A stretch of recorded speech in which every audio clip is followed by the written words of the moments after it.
देखो, तुमने सुना होगा कि जो नया आईफोन 18 प्रो मैक्स आने वाला है उसके अंदर अपर्चर वेरिएबल आने वाला है। और तुमने अभी तक आईफोन 18 प्रो मैक्स के काफ़ी डमी मॉडल्स के रिव्यू भी देख लिए होंगे, जिसके अंदर उन्होंने जो भी चेंजेस आ रहे हैं वो सारे बताए थे।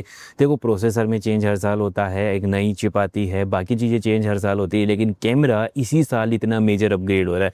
और अपर्चर होता क्या है, अपर्चर काम क्या कर सकता है, अपर्चर कैसे अफेक्ट डालता है कैमरा के ऊपर, वो सारी बातें मैं तुम्हें बताता हूँ। क्योंकि अपर्चर इतना मेजर चेंज हो सकता है क्या कि अगर वो अपर्चर चेंज करने का ऑप्शन हमें मिल पा रहा है तो हमें अपग्रेड करना पड़े। देखो, बात अपर्चर की कर ही रहे थे तो अभी देखो मैं तुम्हें दिखाऊं, मेरे कैमरे का अपर्चर मैंने बिल्कुल नैरो डाउन कर दिया, वही अपर्चर कर दिया जो मोस्टली मोबाइल्स में मिलता है। अभी देखो बिल्कुल नैरो डाउन अपर्चर है। अभी मैं इसको चेंज करता हूँ, इसको फुल वाइड ओपन करता हूँ, ठीक है। उसके बाद तुम्हें क्वालिटी दिखाते हैं कितनी चेंज आती है और अपर्चर कितना इफेक्ट कर सकता है, वो तुम्हें आइडिया लगेगा। तो अब देखो अपर्चर पूरा वाइड ओपन हो चुका है, मैं यहाँ बैठता हूँ, लेट्स सी की क्वालिटी तुम्हें कितनी डिफरेंस मिल रही है।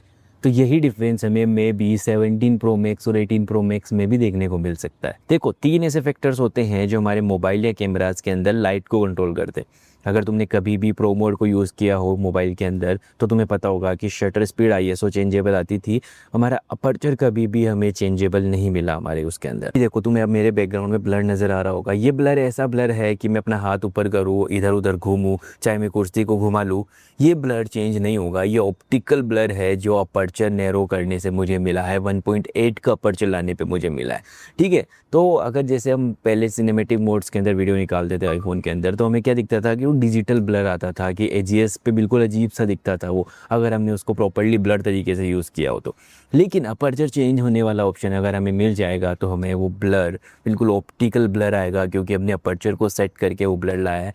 तो हमें हमारी वीडियोस के अंदर वो नेचुरल ब्लर देखने को मिल सकता है जब भी हम वीडियोस लेंगे सिनेमैटिक मोड के अंदर। और अगर सिनेमैटिक मोड के अंदर नेचुरल ब्लर आ रहा है, 4K 60 FPS मिल जा रहा है, तो उससे ज़्यादा बेटर तुम्हारे लिए क्या होगा, तुम्हारे पास बिल्कुल प्रॉपर एक कैमरा होगा जिसके अंदर तीनों फैक्टर तुम्हें मिल जाएंगे, आईएसओ, शटर स्पीड, अपर्चर, पूरा एक्सपोजर ट्रायंगल तुम अपने अकॉर्डिंग सेट कर सकते हो। प्रॉपर प्रो मोड यूज़ कर पाओगे अपने मोबाइल के अंदर, जो आज से पहले मेरे को नहीं लगता किसी मोबाइल के अंदर आया भी होगा, ठीक है।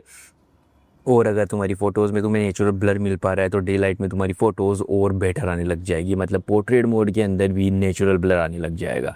ने अभी भी ब्लर ठीक ही आता है, जिसको ठीक कर देता है, लेकिन और बेटर तरीके से निकल के आने लग जाएगा मेरे अकॉर्डिंग, ठीक है। और उसके बाद के अंदर जब भी हम लो लाइटिंग कंडीशन के अंदर आते हैं, देखो लाइटिंग का और ब्लर इफेक्ट का ये दो ही रोल थे अपर्चर के।